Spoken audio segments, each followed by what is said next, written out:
Make these exercises into little masterpieces.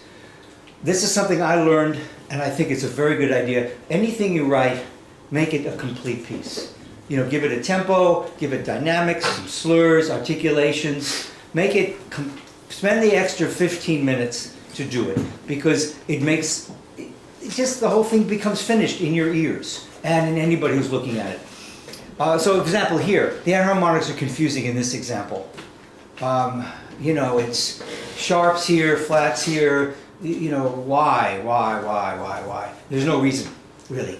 I mean, there's no reason this is not a sharp, really. So stuff like that makes your life a lot easier if we do that.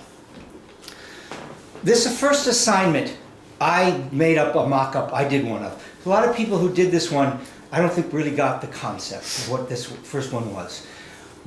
Using fourths first in a diatonic, then a chromatic environment. And the point is that fourths are ambiguous. They can act in two different ways. When a perfect fourth is in a very diatonic environment, then it sounds restless. But if it's in a chromatic environment, it sounds more at peace. So I have an example of that. Let me show you.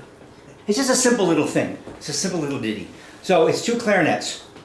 I'm starting very diatonically, right? We have octaves, going to a sixth, going to a fifth. And here we see the fourth starting, right? And you hear the fourth resolving. And when you hear the fourth here, it's going to sound like it still wants to resolve. As the piece moves on, this becomes more chromatic. I start having, you know, a chromatic environment. And here, where it ends in a perfect fourth, it sounds more at rest after the chromaticism that preceded it.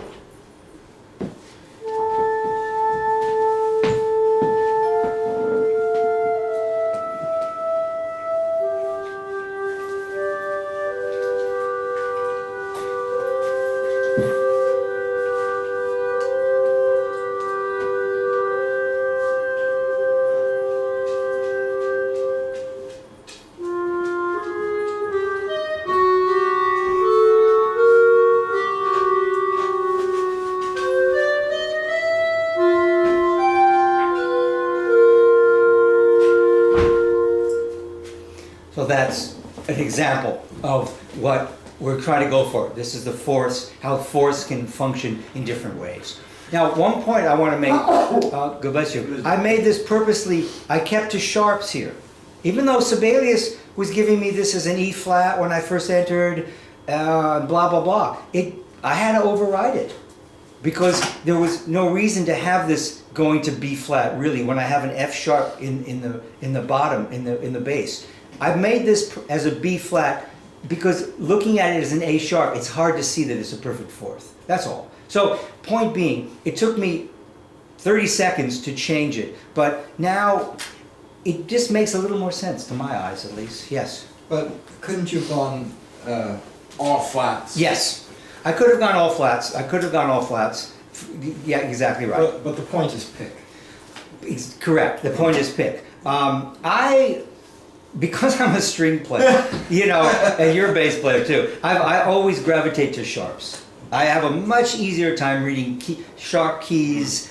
I think I'd rather read something in, you know, B major than, I don't know, C flat major or something like that. So I kind of gravitate towards sharps. But yes, the only thing that gets tricky is, like, for instance, this actually, you know, it's a minor third. It looks like an augmented second. Sometimes this, in a way, might be easier to read as A flat.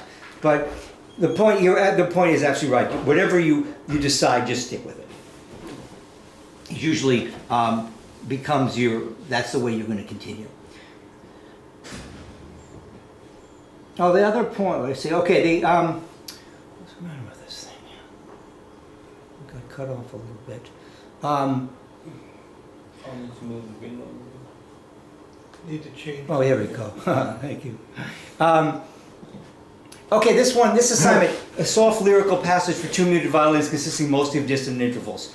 Some folks did that one, that's fine. But we need more slurs on that. I mean, we need more, even if more dynamic shading. I saw some examples of people who just put piano in the beginning and that was kind of it. You know, even a soft work needs to come up and down. If you even if the work is very soft, but it never moves beyond that, it's still going to sound like a little bit boring. So, and this kind of passage, we need slurs. You know, you jumping lines like this in a violin. So just spend the extra little time that you can do with these pieces and add the extra markings. God bless you. Who's coughing now? Everybody. Everybody's sneezing. I had something else here that I wanted to mention. It's with the modal exercise. When you're doing the modal ones, make sure you emphasize the mode a little stronger. Some people had the wrong modes, that's okay. But other people, they had a mode, but whatever the characteristic intervals of the mode, sometimes it was very hard for me to decipher. They were sort of being hidden. And like we talked about when we looked at modes, if you're going to write with Lydian mode, then what interval are you going to exploit? Sharp 4. The sharp 4, exactly right. And so just remember that. You know, so if you're writing something modal, you know, emphasize that interval, emphasize that in chords, emphasize it melodically. Just make sure that it comes out.